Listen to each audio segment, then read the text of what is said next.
¿Alguien está hablando, perdón?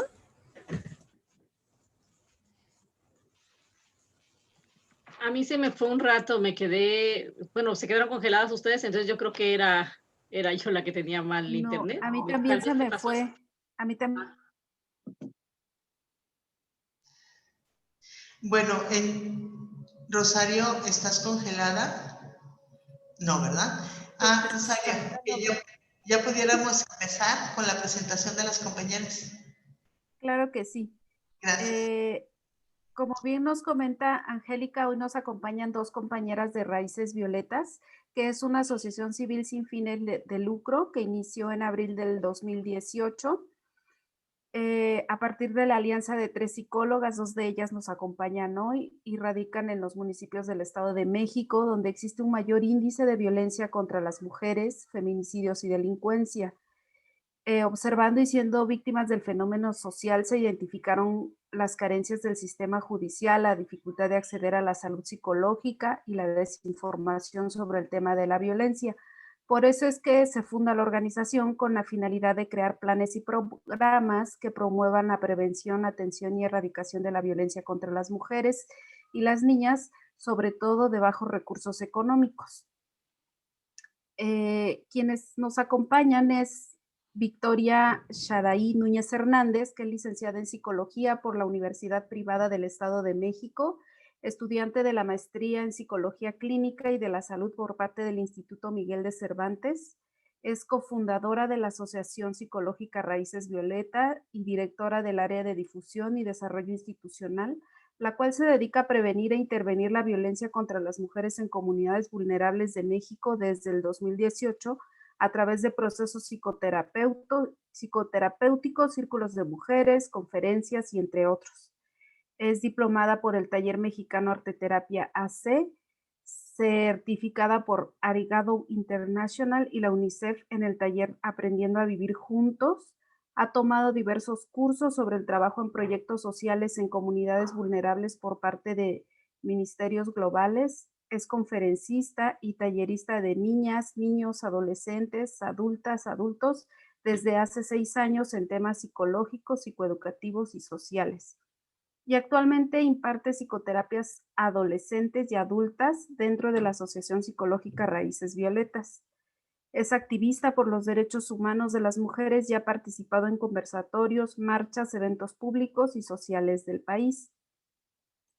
También nos acompaña la psicóloga Dayana Aranda. Ella es licenciada en Psicología, especialista en Planeación y Evaluación Educativa, egresada de la Universidad Privada del Estado de México, cofundadora de la Asociación Psicológica Raíces Violeta AC y directora del área de Planeación y Operación, diplomada en la enseñanza del psicoanálisis por el Instituto Nacional de Antropología e Historia, Histeria y Sexualidad e Introducción a la Clínica Psicoanalítica por el Instituto Psicoanalítico Nezahualcóyotl. Entrevista clínica por el Instituto de Investigación y Enseñanza Clínica Psicoanalítica. Es activista por los derechos humanos de las mujeres y actualmente imparte psicoterapia a mujeres en la Asociación Psicológica Raíces Violetas y actualmente cursa la especialidad en diagnóstico y tratamiento de las psicopatologías actuales en Unifreud, México. Compañeras, es un gusto tenerlas con nosotras. Muy buenas tardes, bienvenidas. Adelante, por favor. Muchísimas gracias. Muchas gracias a ustedes. Siempre son muy valiosos estos encuentros. Muy también pues importante el poder capacitarnos y profundizar ante todos estos encuentros que tenemos también en la práctica clínica con mujeres. Entonces, adelante, amiga Day, antes de empezar, si gustas decir algo. Pues igual estamos muy contentas de estar con ustedes, nos gusta mucho compartir espacios con mujeres, muy agradecidas también con Rosario por tomarnos en cuenta y bueno, pues esperamos que se lleven mucho conocimiento, esperamos también compartir y pues cualquier cosa que necesiten, quedamos a la orden. Ya llegará un momento en preguntas y respuestas que podremos abarcar. Y bueno, pues ahí vayan anotando sus dudas, comentarios, para que podamos pues llevarnos todas el conocimiento necesario de aquí. Perfecto. Pues sin más vamos a comenzar y para esto voy a compartir pantalla. Siéntanse en la libertad de utilizar el chat. Este espacio es suyo, fue preparado con mucho cariño para ustedes y pues también todas las notas y todos modos si esta presentación se las hacen, se las facilitan, estaría de lujo para que puedan ustedes en otro momento también repasarlas. Y bueno, pues ¿de qué vamos a hablar el día de hoy? Vamos a abordar las manifestaciones psicológicas de daño y también los síndromes más frecuentes ante el impacto de la violencia hacia las mujeres. Todo este tema tan importante, tenemos que saber qué está pasando con las mujeres que viven violencia. Sabemos que la violencia no es algo que solamente llega y se va, sino deja una huella en la vida de una mujer. Y eso es algo a lo que tú vas a observar dentro de tu práctica clínica, dentro de algún acompañamiento. Y es importante, por supuesto, estar completamente preparadas. Y vamos brevemente, te comparto bajo esta nomenclatura que tenemos que tener como base, pues ¿qué es un síndrome? Porque un síndrome sabemos que es diferente a una enfermedad. No son lo mismo. Y te comparto esta definición. La palabra síndrome es un conjunto de síntomas que definen o caracterizan una condición. Es decir, van a ser ese conjunto de signos y síntomas bajo el efecto de algo que está viviendo esa persona. Por supuesto, hay síndromes con causas biológicas, pero también hay síndromes que no tienen nada que ver con lo biológico, y es de lo que vamos a hablar el día de hoy. Como nos dice esta definición, bueno, se manifiesta, ¿no?, en un sujeto y puede tener causas o no conocidas, ¿no? Por norma general, el término se asocia a estados negativos revelados por medio de determinado conjunto de fenómenos o signos. De manera muy concreta para que podamos entenderlo, y tal vez también es algo que tú ya manejas, ¿no?, en tu día a día. Un síndrome son los efectos, un conjunto de efectos que va a vivir una persona a partir de una situación y que la ponen, la colocan en una condición. Es por eso que vamos a ver, ¿no?, el síndrome de Estocolmo, síndrome de la mujer maltratada, el síndrome de indefensión aprendida, como un síndrome o también como efectos que se manifiestan a partir de algo que está viviendo esa persona. Por supuesto, tenemos algunos síndromes tal vez de los más conocidos, por ejemplo, el síndrome de Down, el síndrome de colon irritable, te pongo aquí brevemente unas imágenes, síndrome de Tourette, síndrome de fatiga crónica, y estos tienen que ver mucho más con una causa biológica, ¿de acuerdo? Sin embargo, vamos a observar cómo, siempre me gusta hacer preguntas que nos den pautas, ¿no? Un síndrome, como te mencionaba, pues es este cuadro o síntomas, ¿no?, y signos. Por norma general, los síndromes no desarrollan alteraciones anatómicas en el sujeto, ¿no? Y también los que vamos a ver no desarrollan una situación anatómica más allá, sino tiene que ver con una serie de características psicológicas, psicosociales, de riesgo que viven las mujeres, que tú vas a atender, que vas a tener frente a frente. Y bueno, ¿cuál es la principal diferencia para poder tenerlo muy presente ante lo que tú te vas a encontrar? Una enfermedad tiene una causa biológica y genera cambios reconocibles en el organismo, ¿no? Es decir, altera un estado de salud físico, ¿no? Y el síndrome tiene que ver con esta serie de factores por una condición. Un síndrome no es una enfermedad. Tiene que ver con efectos de una condición. Y las mujeres que tú vas a atender, que tú vas a encontrarte o ya lo haces, ¿no? Están en una condición que genera efectos psicológicos, psicopatológicos, alteraciones graves en su salud mental, que es importante saber qué son, a qué te vas a enfrentar y cómo los vas a manejar. Es una condición, porque también esto tiene mucho que ver, ¿no? Y cuando hablamos, pues, ¿cuáles son los síndromes más comunes en las mujeres? Pensamos los síndromes de pronto como patologías o como enfermedades, porque las mujeres están locas o estamos enfermas y por eso nos va tan mal en la vida. Y eso es algo con lo que van a llegar muchas de tus pacientes. Tenemos que quitar el patologizar todos estos efectos que hay. Si bien, claro, son alteraciones del estado de ánimo, pero son bajo una condición, bajo algo que está viviendo esa mujer. Hay que tenerlo bien presente. Y vamos a comenzar y nos vamos a ir rapidito y tendremos tiempo también de profundizar. Y vamos a hablar del síndrome de Estocolmo, ¿no? Y bueno, este síndrome pues es utilizado para describir una experiencia paradójica. Y puse paradójica entre comillas porque sabemos, ¿no?, que es muy utilizado también para criticar a las mismas mujeres, ¿no? Para decir cómo es posible que una mujer pueda seguir enamorada de un hombre que la violenta, de su captor, del agresor, del violador, del violentador, ¿no? Entonces, si bien es paradójica, pero tiene una explicación, ¿no? Y bueno, ¿cuál es la característica principal? En donde pues la víctima desarrolla un vínculo afectivo, ¿no?, entre rehenes y captores.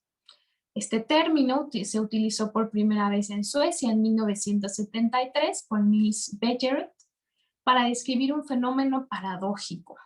Reitero, paradójico a vista de quienes estamos acá, ¿no?, en lo externo, pero no, digamos, anormal para una víctima que está dentro. Y es importante separar esas miradas, ¿de acuerdo? Esto sucedió por una vinculación afectiva que se llevó entre los rehenes y los captores en el transcurso de un asalto a un banco en Estocolmo.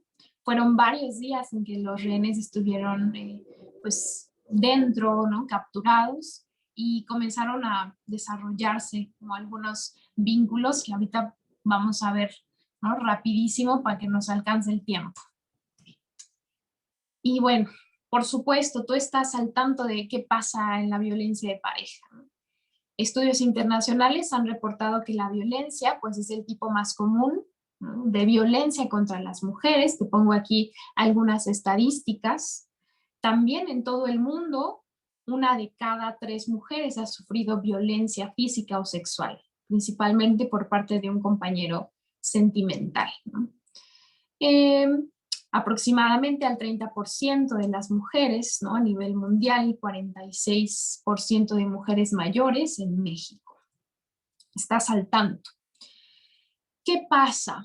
Sabes, hay estudios del síndrome de Estocolmo en donde podemos identificar cómo es definido como una respuesta universal ante una situación traumática que puede vivir una persona bajo condiciones de captura, de poder tener de ahí en fuera un rehén, ¿no?, por ejemplo. Y hay algún acercamiento etiológico. El síndrome de Estocolmo no está dentro de, pues, los parámetros internacionales de clasificación de los trastornos mentales. Se han hecho estudios, ¿no?, y también es una bibliografía que por ahí te harán llegar o ya te hicieron llegar, en donde, si bien no hay una etiología específica como un trastorno depresivo mayor, un trastorno de ansiedad generalizado, etcétera, sin embargo, sí tenemos ciertas pautas que nos permiten entender su etiología y, bueno, cómo se va desarrollando. De entrada, hay un aislamiento. Te lo platico y tú podrás leer con calmita toda esta parte, que también viene en una bibliografía. Para que pueda generarse este síndrome en mujeres víctimas de violencia refiere a parejas, ¿no?, en donde el violentador constantemente aísla a la mujer de sus vínculos más cercanos.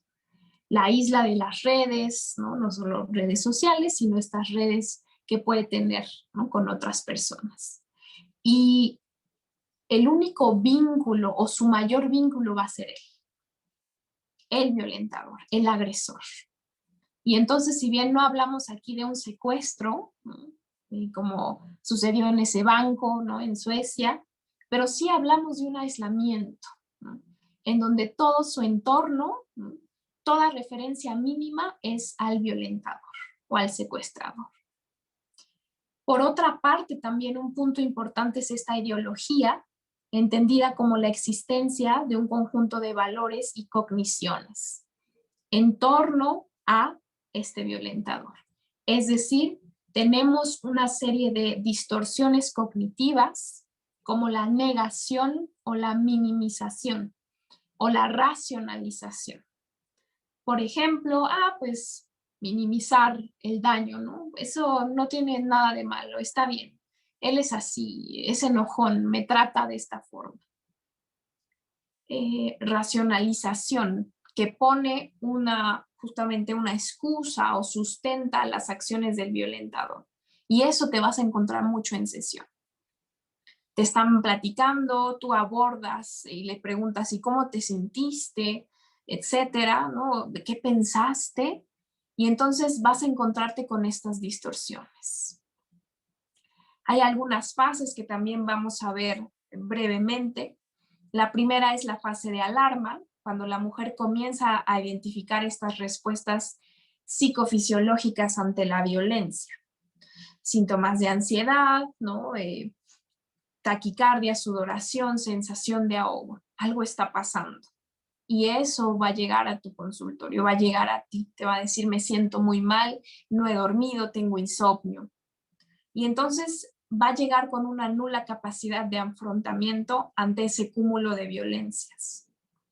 Pero después de ese estado de alarma, vamos con el segundo paso, hay una resistencia a partir de elaboración de creencias irracionales, como estas que te pongo. Cuando no está enojado, es bueno. Pues es el único que me ayuda. Tiene su lado amable. Posteriormente está el afrontamiento, ¿no? Con la poca energía que queda, la mujer intenta salir o escapar.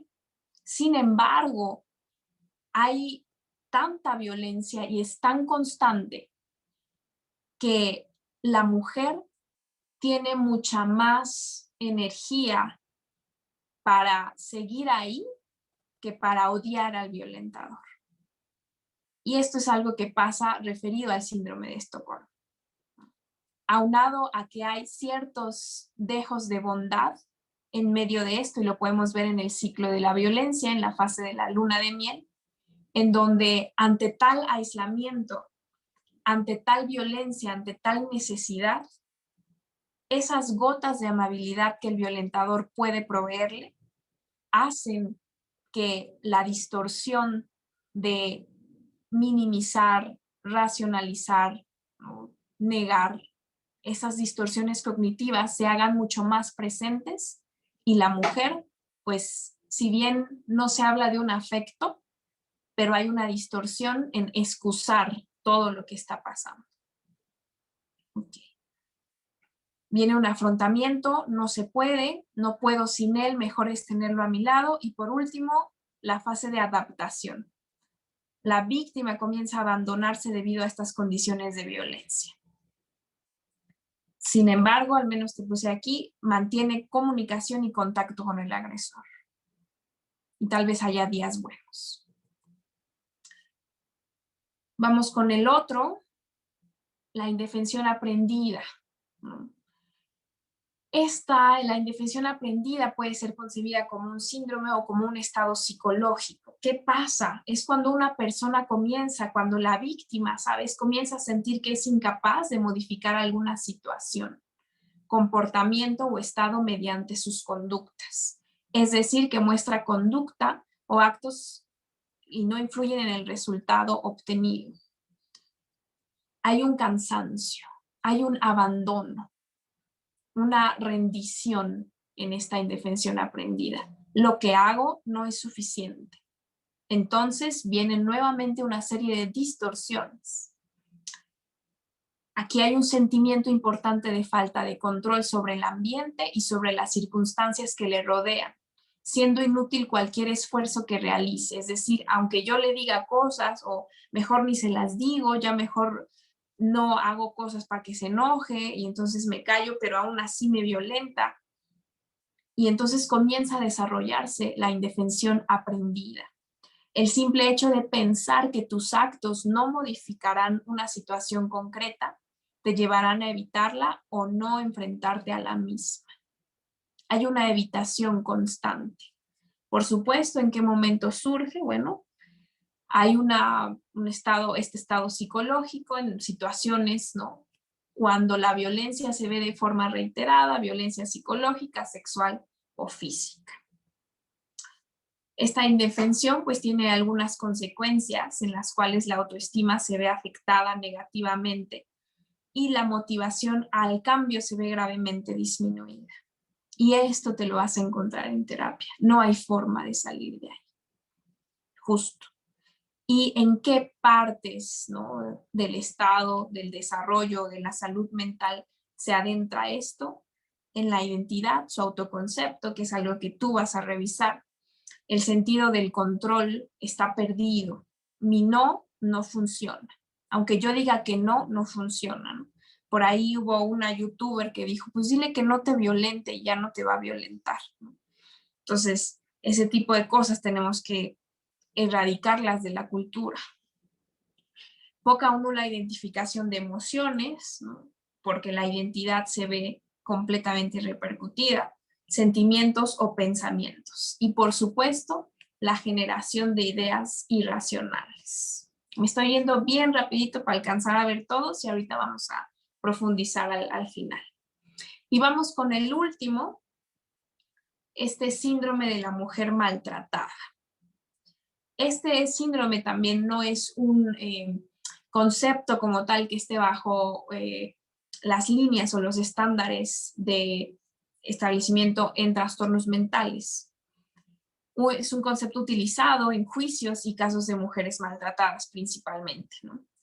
Y esta, pues bueno, es una propuesta de trastorno psicológico por la cual pasan aquellas mujeres que han sido víctimas de violencia. Este síndrome se le ha relacionado con el trastorno de estrés postraumático, ¿no? También ese sí está estandarizado, y en los últimos años ha ido adquiriendo pues mayor reconocimiento, especialmente en el ámbito judicial, sobre todo en casos en los que la mujer, tras años sufriendo malos tratos, ¿no?, ha asesinado a su marido o novio, ¿no?, a partir también de estas pautas. Por supuesto que las violencias dejan huellas y tú vas a encontrarte con huellas de la infancia incluso. Y tienes que indagar en esas huellas bajo esta pues serie de características o normas, ¿no? La capacidad de la víctima para responder a los abusos va disminuyendo a medida que estos van incrementando, ¿no? También hay una indefensión aprendida acá, ¿no? Su frecuencia e intensidad a lo largo de la relación, ¿no? Se van incrementando esta poca capacidad. Aquí tenemos un poquito más de claridad en los criterios.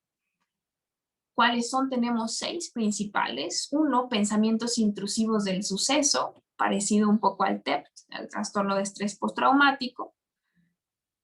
Todos estos pensamientos intrusos acerca de la violencia, de esas vivencias, violencia psicológica, sexual, física y todo este repertorio que tenemos. Por supuesto, altos niveles de ansiedad, un comportamiento de evitación y entumecimiento emocional. Por ejemplo, un cuadro depresivo. Por ejemplo, distimia también, ¿no?, que no es tan evidente, pero ahí está. La indefensión aprendida, y esto que te hablaba, la minimización, no pasa nada, él es así, es bueno. Represión, negación, racionalización, etc.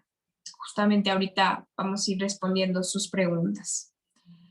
Relaciones interpersonales irregulares e interrumpidas, por supuesto. Imagen corporal distorsionada y problemas en las relaciones sexuales. ¿Cuáles son estos efectos psicológicos? cuadro depresivo, como te hablaba, sentimientos de abatimiento, son mujeres, ¿no?, que todo el tiempo tienen y manifiestan este tipo de sentimientos como el miedo, la vergüenza, la culpa, el desaliento. Por supuesto, ¿no?, hay lesiones físicas, incluso conductas autolesivas. Y esto tiene que ver con el ciclo de la violencia, que seguro conoces. Tenemos estas 3 etapas, no voy a profundizar en ellas, ¿no? La elaboración de tensión, la acumulación de tensión, la explosión de la violencia y la agresión, y luego la calma o la reconciliación de luna de miel. Este síndrome de la mujer maltratada, ¿por qué se repite o cuál es su origen? A partir de esta explicación del ciclo de la violencia. Como te mencionaba, esto conlleva una serie de síntomas: mal humor, depresión, ansiedad, ideas suicidas, además de problemas de sueño, insomnio. Además, bajo esta lógica patriarcal que vas a escuchar en muchas sesiones, yo tengo la culpa de que esto pase.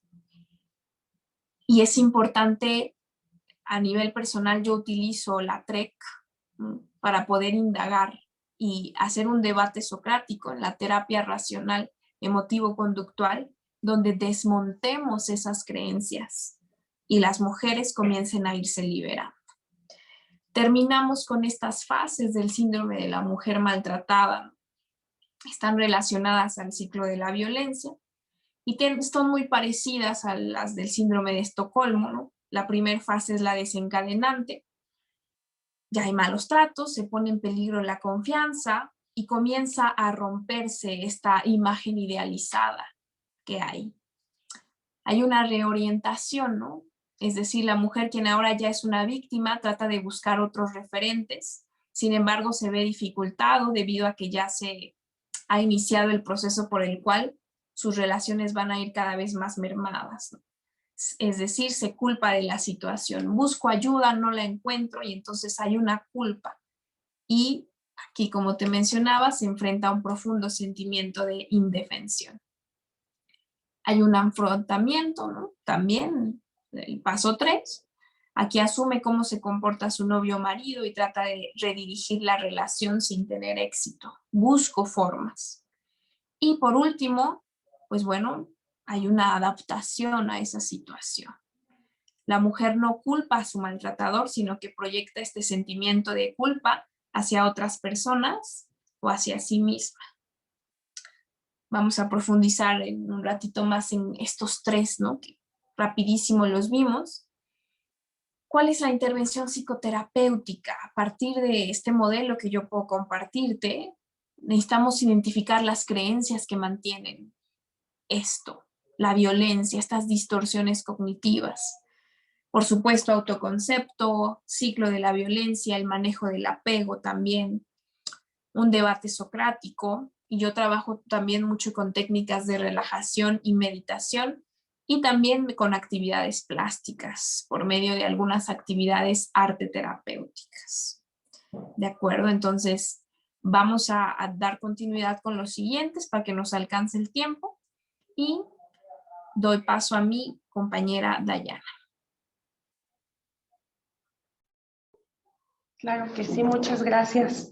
Bueno, pues igual no, nada más les vuelvo a reiterar esa parte de que si tienen alguna duda, traten de irla escribiendo para que pues en algún momento que tengamos oportunidad, al final, vayamos contestándolas, ¿no? Porque de repente a lo mejor y se nos olvida, ¿no? Conforme va pasando. Bueno, pues yo les voy a hablar sobre el síndrome del trauma por violación, ¿no? Este síndrome está basado o viene desde un trauma, es un trauma psicológico experimentado por una víctima que fue coaccionada a mantener o sostener relaciones sexuales. Entonces, podemos decir que estas mujeres, cuando las vamos a observar, van a tener interrupciones en el comportamiento físico, emocional, cognitivo e interpersonal, ¿no? ¿A qué me refiero? Pues que estas mujeres de repente van a cambiar y van a dar un brinco, ¿no? O sea, literal va a ser como un brinco muy diferente a lo que antes hacían, ¿no? Si antes salían a la calle, ya no lo hacen. Si antes se vestían de cierta manera, dejan de vestirse de esa manera, ¿no? Les cambia el autoconcepto. El autoconcepto de sí mismas les llega a cambiar también, ¿no? ¿A qué se debe esta situación de, bueno, a partir del trauma voy a cambiar mi autoconcepto? Pues tiene que ver también con el contexto y con la sociedad pues patriarcal, que les va a hacer creer que la culpa es de ellas, ¿no? El proceso de hacer la denuncia o de pensar en hacer la denuncia, ¿no? Hago o no hago la denuncia, pero me van a culpar a mí, ¿no? Me van a revictimizar, ¿no? Ese concepto de revictimizar es aquí crucial, ¿no? Porque lo primero que vamos a notar en estas personas es que a lo mejor directamente en su discurso no lo dicen, ¿no? Pero en su actuar sí sienten culpa, ¿no? Yo te digo, no, yo sé que yo no tuve la culpa. Ok, yo digo que yo sé que no tuve la culpa, ¿no? Sin embargo, mi comportamiento dirige a que siento yo culpa, ¿no? Yo sé que no tuve la culpa, pero ya no salgo con mis amigas, ya no tomo, ya dejé de ponerme falda, ¿no? Entonces, esta parte como de, ok, sienten una culpa. Eso es importante saberlo, considerarlo, porque a la hora de que tú lleves a cabo un tratamiento con las mujeres víctimas de violación, la culpa va a ser lo primero que tú tendrás que desmitificar. Tú vas a tener que empezar a trabajar con la culpa, ¿no? Y eso va a abrir paso a que ella empiece a cambiar su autoconcepto y que empiece con la reestructuración de su vida normal. Entonces, la culpa va a ser muy importante, crucial en este momento, ¿no? ¿Podemos pasar a la que sigue, amiga, por favor? Bueno, este síndrome se va a caracterizar por tener 3 etapas. La primera va a ser la etapa aguda, que va a ocurrir en los primeros días o semanas posteriores al acontecimiento.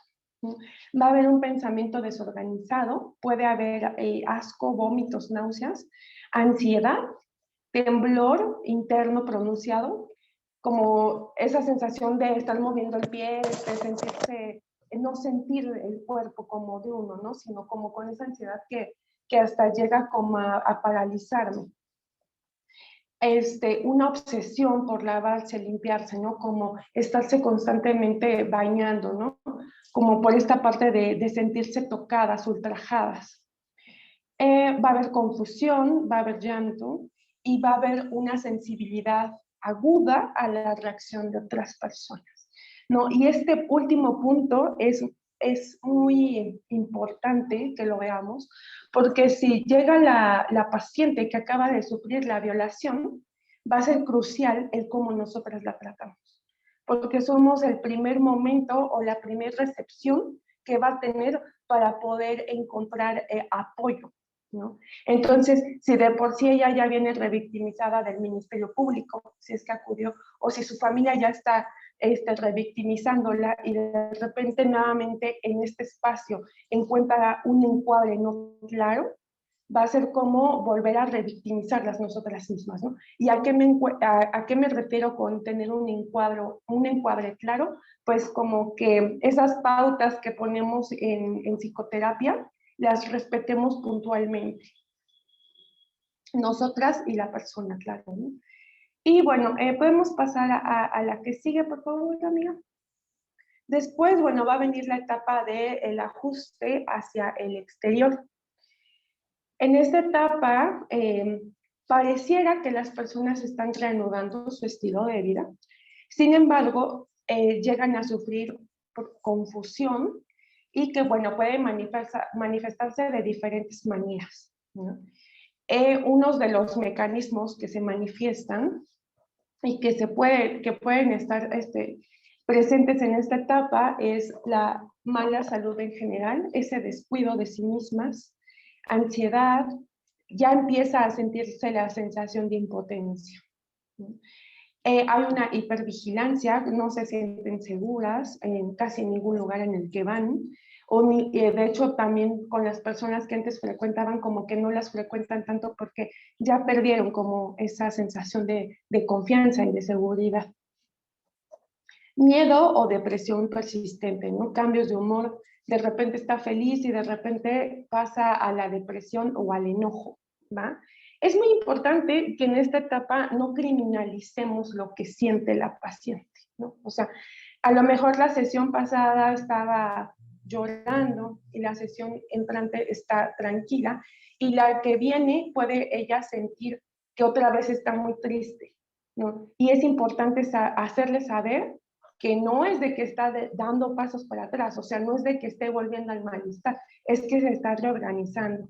Y el hecho de que se está reorganizando, ajustando nuevamente su vida, significa que todas estas defensas que se activaron por el trauma apenas están empezando como a calmarse, pero de repente puede que por la hipervigilancia nuevamente se sienta como atacada o nuevamente como reaccione. Es normal, su cuerpo fue ultrajado. Entonces, eso hay que tenerlo como presente también para ellas, decirles, ¿no? O sea, esto es normal. O sea, fuiste atacada, fuiste violada. O sea, es normal que de repente sientas esto y no por eso no estás avanzando, te estás reorganizando. Podemos pasar a la que sigue, por favor. Justamente, pues viene, ¿no? Posteriormente, la que sigue, por fin, la etapa de la renormalización, ¿no? Que es justamente esta etapa donde la persona ya está más reorganizada, reconoce su fase de adaptación, reconoce el impacto que tuvo la violación en su vida. Y bueno, también algunas personas que podían estar en negación en este momento empiezan ya como a afrontar lo que sucedió. Los sentimientos negativos como la culpa y la vergüenza se resuelven y los supervivientes ya no se culpan por el ataque, ¿no? ¿Sí me escuchan? Sí, Sí, se bueno. escucha bien. Yo sí, perfecto. Perfecto. Ok, muy bien. Vale, muchas gracias. Bueno, en esta etapa, ustedes como psicólogas, pues vamos a tener mucha paciencia, ¿verdad? Porque yo puedo trabajar una y otra vez la culpa y voy a seguir trabajando la culpa, pero no porque ya haya trabajado la culpa significa que ya va la persona a pasar a la etapa de renormalización, no, sino significa que puedo estar trabajando constantemente la culpa y que realmente hasta que la persona sepa, interprete que ya no hay culpa, entonces ya podemos hablar bueno, entonces a lo mejor ahora sí ya se aproxima la etapa de renormalización, ¿no? Pero bueno, eso que a veces nosotras sentimos desde este lado es más nuestro, hay que trabajarlo más, ¿no? Como esa parte de querer que la persona avance es más nuestro que de la víctima, ¿no? La víctima lleva su proceso. Entonces hay que tener paciencia, ¿no? Hay que empezar como a trabajar. Ahora, ¿qué justamente es lo que vamos a trabajar, no? Bueno, pues aquí les hago rápidamente una propuesta. Podemos pasar a la que sigue. No sé si Vicky está conectada, creo que se le fue el internet. Sí, ya. Bueno, ¿cuáles procesos vamos a trabajar con la víctima, ¿no? Crear un marco de seguridad. Recuerda que esta persona fue violentada, fue violada, entonces recuerda que a esta persona se le violaron todos sus límites. Entonces, como se le violaron todos sus límites, uno no puede venir como psicoterapeuta a violar también los límites, ¿no? Entonces, este es su lugar seguro, su lugar de encuadre, bien cuadrado para que ningún límite se le vuelva a ser violentado o violado, ¿no? Entonces, no invadir el espacio personal de la paciente, ¿no? No acercarnos demasiado, ¿no? Respetar los límites que tenemos, ¿no? No infringir ni quebrantar los acuerdos mutuos, no tocarla, procurar no tocarla, ¿no? A veces cuando llegan, ellas te dan la mano, ¿no? Si ella no te da la mano, pues tú no le des la mano, ¿no? O sea, trata como de mantenerte afuera. Respetar cuando ella dice, no quiero hablar el día de hoy de eso. No, ahorita no, ok, está bien. Porque recuerda que ahorita ella va a tener también esos sentimientos de, pues, no querer hablar demasiado sobre eso, Entonces hay que entrar con precaución, porque si no lo que vamos a hacer es, ¿sabes qué? Otra vez están violando mis límites y pues bye, ¿no? Y no lo va a sentir tan atacante, sino que va a ser un proceso inconsciente de aquí también me están violentando, aquí también me están violando. Y bueno, respetar su proceso sin forzarla. Ahora, cuando hablo de trabajar la culpa, ¿a qué me refiero? Hacerle saber que el lugar en el que estaba no era culpa del lugar, no era culpa de lo que ella vestía, sino la culpa viene del atacante, ¿no? Hacerle también saber si el suceso ocurrió cuando ella era niña, hacerle saber también qué jerarquía tenía esta persona para poder abusar de ella. No podías hacer las cosas diferente, porque esta persona pues tenía una jerarquía especial, ¿no? En tu vida, te hacían creer que era tu papá, una jerarquía de padre, que tenías que hacerle caso. Era más grande, era más fuerte, no pudo ser tu culpa, tú no podías controlar, ¿no? A eso me refiero con debatir esta situación. ¿Podemos pasar a la que sigue, por favor? Bueno, ahora también vamos a trabajar la culpa, el encuadre, y bueno, hablar sobre qué es una víctima, ¿no? Regularmente tenemos un mal concepto sobre lo que es ser víctima. Casi siempre la víctima va a tener un mal concepto de qué es víctima, ¿no? Uno es víctima de violación y te va a decir, no, yo ya no me siento como víctima, ¿no? Porque a veces víctima tiene como un tabú, por así llamarlo, donde creemos que una víctima es una persona que se hace la sufrida, que no lo puede superar, que es débil. Entonces difícilmente va a decir, oh, soy víctima. Pues eres víctima, sí eres víctima hasta que esto te deje de causar daño.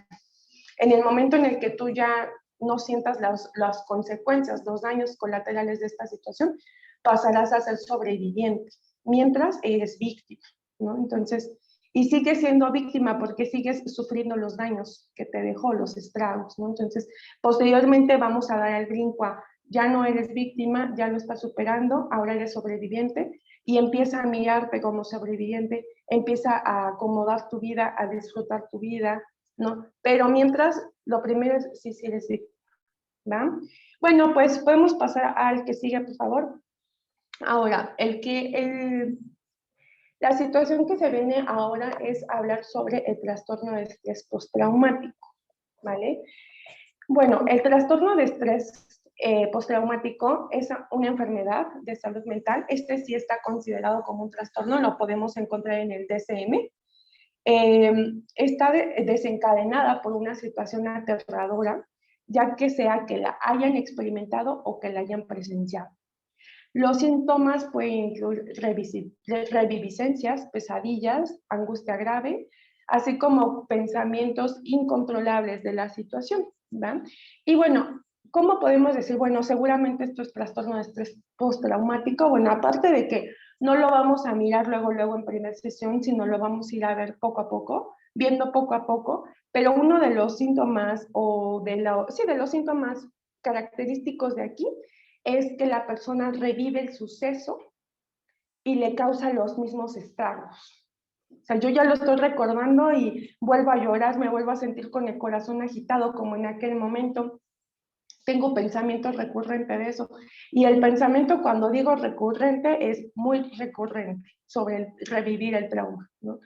Yo tengo una paciente que revive el trauma 20 veces al día. A eso me refiero con revivir el trauma diariamente y que las 20 veces le causa esa incapacidad, ¿no? Este trastorno también se hace particular porque la persona le incapacita su vida, ¿no?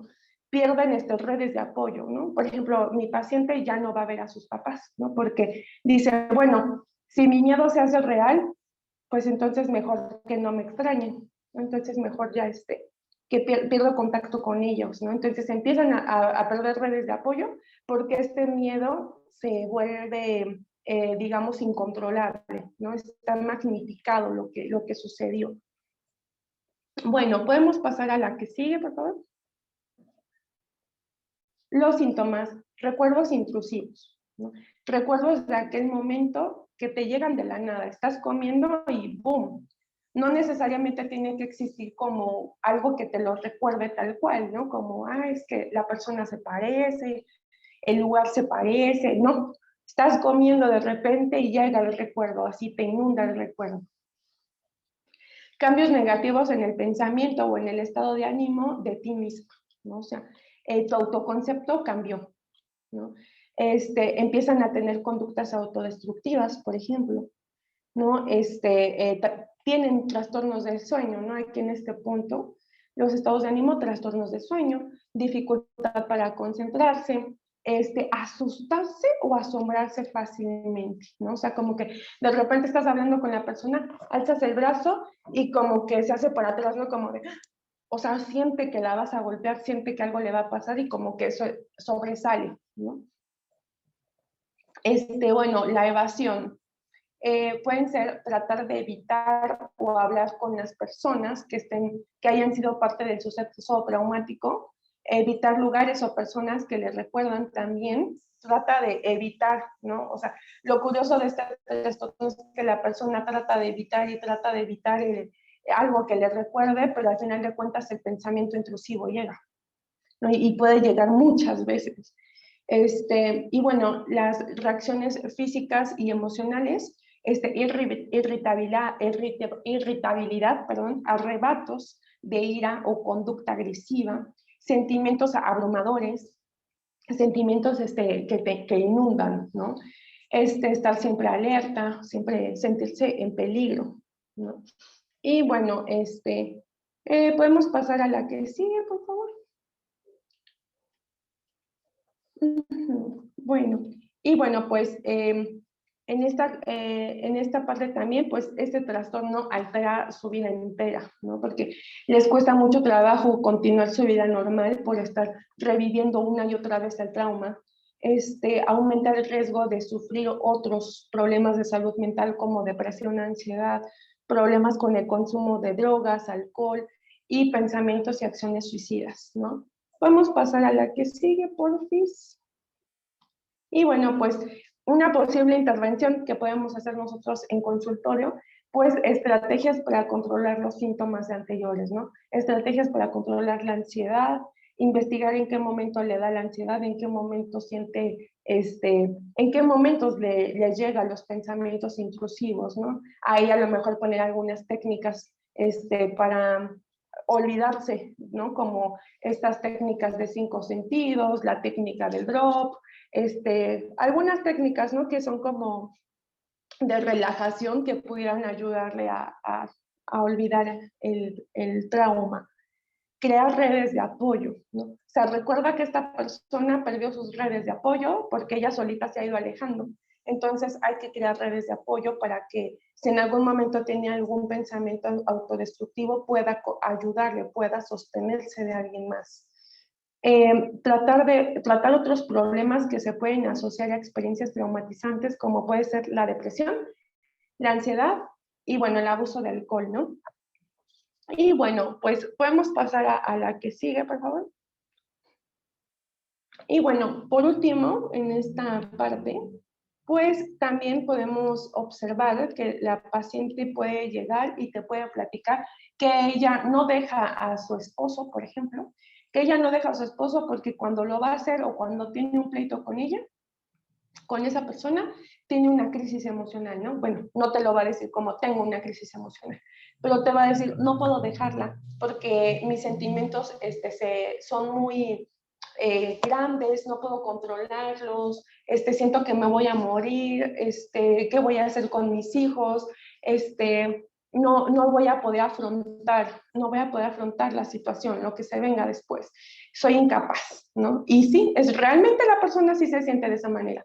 No quiere decir que lo sea, quiere decir que tenemos que trabajar esta crisis emocional que se le deriva por el término de la relación o bueno, en su caso, en su tema particular, por lo que sea, ¿no? A nuestra paciente.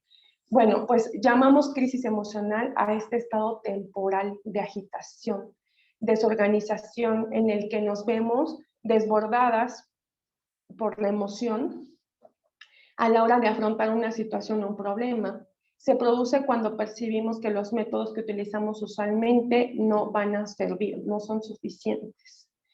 ¿Vale? Entonces, casi siempre estas personas experimentan inadaptación e insatisfacción, ¿no? No me puedo adaptar a esta nueva situación, ¿no? No puedo. Y se te viene la crisis porque no te puedes adaptar a esa nueva situación. ¿Podemos pasar a la que sigue, por favor? Y bueno, ¿cuáles son las características de estas crisis? Bueno, pues va a haber un evento peligroso que se presenta luego, en cuanto está el acontecimiento que le está produciendo la crisis, hay un acontecimiento estresante y que puede perder el sentido de la vida, ¿no? Como ya no quiero vivir, ya esto está muy mal, viene un estado vulnerable, que es la reacción ante el evento peligroso que afecta pues la vida, ¿no? Diaria. Entonces va a decir, no, es que esto, yo no voy a poder con esto, ¿qué voy a hacer con mis hijos del diario? ¿Cómo voy a mantenerme? No tengo dinero. Va a venir un estado de agotamiento, ¿no? Ya me voy a dormir, no puedo dormir, al otro día no puedo continuar con mi día porque tengo ansiedad, y bueno, pues la pérdida del equilibrio también, alteración de los estados de humor, ¿no? Y de repente decir, ya no me reconozco a mí misma.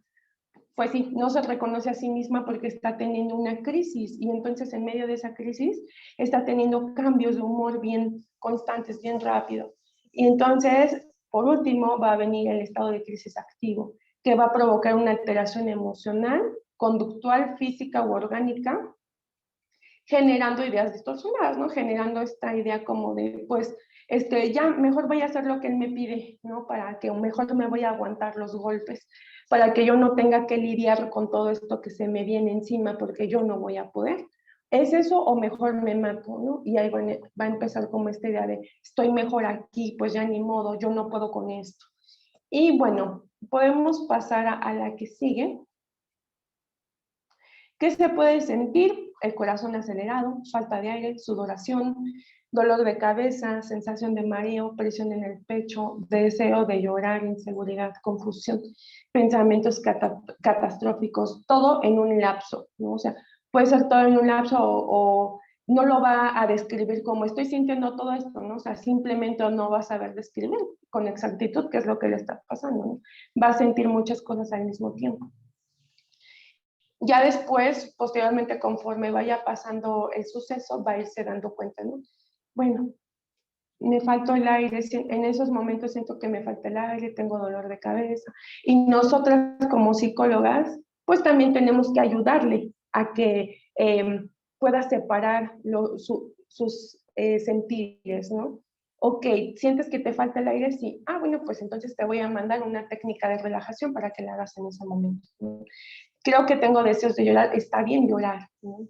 Creo que tengo confusión sobre qué. Entonces, también como psicólogas hay que irle ayudando a que puedas sentir y a que le pueda dar nombre a todo aquello de lo que se está sintiendo para poder solucionarlo, porque de repente va a sentir muchas cosas y no va a saber por dónde empezar la solución. Y bueno, podemos pasar a la que sigue. Aquí, una propuesta de afrontamiento, una estrategia de afrontamiento que puedes poner en práctica es el interrogatorio. ¿Cuál es su reacción de tu paciente ante una crisis? ¿No? Que lo medite, que lo piense, que lo escriba. ¿Qué tiene que hacer ella para sentirse bien? O sea, ella qué cosas identifica que la hacen sentir bien en ese momento, ¿no? O posteriormente, ¿qué es lo que hace? Porque seguramente sí tiene herramientas, pero no las sabe distinguir. Y bueno, también pues que haga estrategias de respiración equitativa, respiración alternada por fosas nasales, visualización guiada, ¿no? Esas son algunas estrategias de afrontamiento que le pueden ayudar a salir de la crisis, ¿no? Que es meramente hacerse consciente del presente, hacerse consciente de su cuerpo, empezar la respiración para poder ella empezar como a pensar, ¿no? Como a sostenerse y posteriormente ya pensar en las respuestas. Hay que entrenarlas, ¿no? Hay que entrenarlas para que ellas puedan hacer esto solas en un momento de crisis. Bueno, ahora, ¿podemos pasar la que sigue, por favor? Ahora, ¿qué es lo que va a pasar con nosotras, no? O sea, ya escuché, ya llevo una hora, ya tuve 5 pacientes hoy, y todas con casos bien difíciles, ¿no? Y luego, ¿qué onda conmigo, no? Bueno, pues lo más importante es que tú tengas o sea, la orientación que a ti te guste, ¿no? Tu psicólogo, tu psicoanalista, la atención de salud mental que tú prefieras con la orientación que a ti te guste, pues que la tengas, ¿no? Es lo mejor y lo más recomendable. Ahora sí, pero yo tengo mi sesión hasta el martes y hoy es sábado y yo ya no puedo más, ¿no? Bueno, pues entonces también pues vamos a echarle chamba, ¿no? Nosotras mismas, a hacer estrategias de autocontención emocional, ¿no? También yo me tengo que contener a mí misma, ¿no? Entonces, bueno, creo que ahorita ese tema también lo vamos a mirar, ¿no? Y bueno, no sé si quieras empezar tú, amiga, Vicky, con este tema. Claro, no sé qué tanto, ya dio la hora, quieran pasar a los 15 minutos de su trabajo y para no interrumpir, pasamos después de los 15 minutos que van me parece ustedes a chambear algo, entramos a este temita unos minutitos. No sé qué les parezca o como ustedes nos indiquen.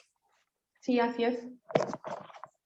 Bueno, si me permiten, creo que podría funcionar esta estrategia porque en parejas vamos a hablar un poco sobre cuáles son las estrategias que estamos tomando nosotras en el hoy, en este momento, para hacer un cuidado de nuestra salud emocional, física, psicológica. Entonces, podríamos hacer como esta estrategia. Primero vamos a platicar si tenemos algunas estrategias y después nos reforzamos con esta parte de la autocontención emocional.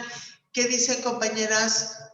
Díganme sí, levanten su manita si quieren sí, o nos vamos otros 15 minutos y después hacemos la estrategia. Bueno, opción 1. Vámonos, primero identificar qué es lo que estamos haciendo y luego nos reforzamos. ¿Quién levanta la mano?